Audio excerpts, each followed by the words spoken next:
नमस्कार। आप सुन रहे हैं द बॉलीवुड रेडियो और मैं हूं आपके साथ आकाश। दोस्तों, ये किस्सा फिल्म गरम हवा का है।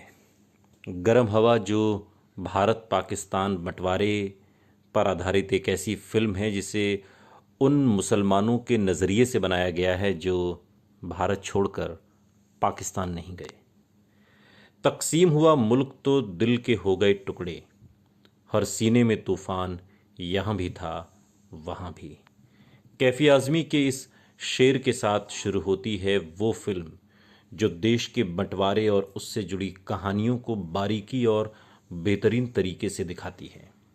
साल 1973 में बनी इस्मत चुगताई की लिखी कहानी पर आधारित एम.एस. सत्यू की फिल्म गरम हवा। गरम हवा हमारे लिए तब तक प्रासंगिक रहेगी जब तक भारत और पाकिस्तान ये दोनों मुल्क रहेंगे। फिल्म का स्क्रीन प्ले लिखने वाली शमा जैदी ने एक इंटरव्यू में कहा कि वो राजेंद्र सिंह बेदी के साथ एक नाटक पर काम कर रही थीं। बेदी ने उनसे कहा कि आप लोगों को एक फिल्म बनानी चाहिए उन मुसलमानों पर जो बंटवारे के वक्त देश छोड़कर पाकिस्तान नहीं गए, और इस फिल्म को सत्यू बनाएंगे। इस्मत के पास जाओ, वो एक कहानी लिखेंगी। इस्मत ने कहानी लिखी और शमा जैदी ने स्क्रीन प्ले, लेकिन इस स्क्रीन प्ले को तराशा कैफी आज़मी साहब ने।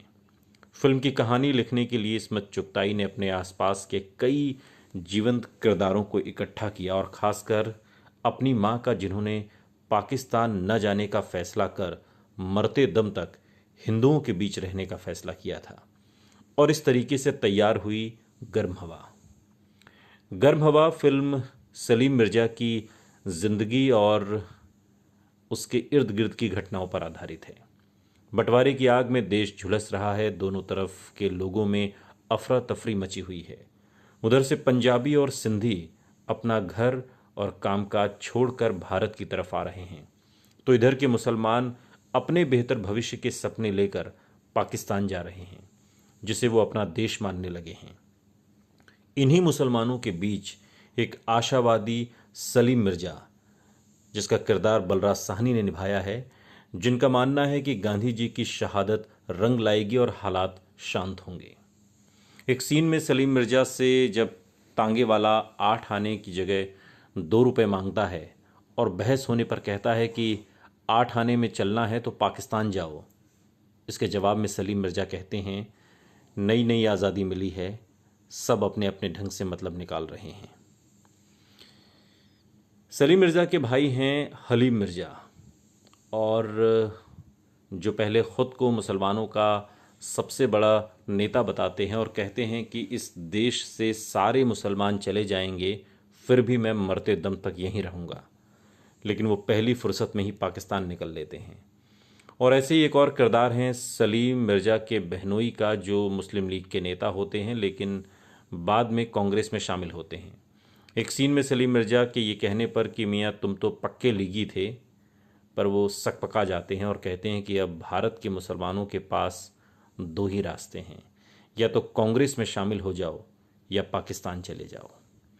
सलीम मिर्ज़ा का जूते का कारोबार है। बंटवारे की वजह से कारोबार में घाटा होता है, नए ऑर्डर नहीं मिलते और न ही कहीं से कोई कर्ज और ऑर्डर न मिलने के पीछे वजह सिर्फ इतनी है कि बंटवारे के बाद मुसलमान पाकिस्तान जा रहे हैं, तो कोई उन पर भरोसा क्यों करे। देश में मुसलमानों को अलग थलग करने और देश के प्रति उनकी वफादारी पर सवाल उठने की शुरुआत भी बंटवारे के साथ ही शुरू हुई। देश की मौजूदा राजनीति के चलते हो रहे सामाजिक बदलावों, धार्मिक आधार पर होते संघर्षों के बीच गर्म हवा और ज़्यादा प्रासंगिक हो जाती है। देखने वाला दर्शक सोचने लगता है कि मुसलमानों के साथ आज भी वही मसले जुड़े हुए हैं जो बंटवारे के वक्त थे और 7 दशकों से जिसे वो ढो रहे हैं। फिल्म में फारूक शेख भी हैं और फारूक शेख इस फिल्म के साथ फिल्मी दुनिया में कदम उन्होंने रखा। शेख ने सलीम मिर्ज़ा के छोटे बेटे सिकंदर का रोल किया है। फारूक शेख ने, जो पढ़ाई के लिए बाद नौकरी की तलाश में है और बेरोजगारी कोई नई समस्या नहीं है, उस वक्त भी नौकरियों के लिए मारामारी थी, लेकिन सिकंदर को नौकरी नहीं मिलती, मगर ये नसीहत ज़रूर मिलती है, आप यहाँ अपना टाइम बर्बाद कर रहे हैं, आप पाकिस्तान क्यों नहीं चले जाते। किसी भी सीन में बार बार रीटेक करवाने के लिए मशहूर बलराज साहनी ने जब सलीम मिर्ज़ा का किरदार निभाया तो फिल्म को जब क्रिटिक्स ने देखा तो इस फिल्म में निभाए उनके किरदार को उनकी ज़िंदगी का बेस्ट परफॉर्मेंस बताया गया। लेकिन अफसोस कि वो खुद अपनी बेस्ट परफॉर्मेंस देख नहीं सके। फिल्म की आखिरी लाइन जिस दिन उन्होंने डब की उसके अगले ही दिन बलराज साहनी का निधन हो गया। ये फिल्म बलराज साहनी के लिए जितनी खास है उतनी ही एम.एस. सत्यू के लिए भी, जो इस फिल्म को जिन्होंने बनाया। साल 2014 में 40वीं सालगिरह पर यह फिल्म दोबारा रिलीज़ की गई थी और उस वक्त सीनियर जर्नलिस्ट जियाउस सलाम ने लिखा था कि जैसे के आसिफ के लिए मुगल आज़म कमाल अमरोही के लिए पाकीज़ा है, वैसे ही एम.एस. सत्यू के लिए गर्म हवा है। सुनते रहिए द बॉलीवुड रेडियो, सुनता है सारा इंडिया।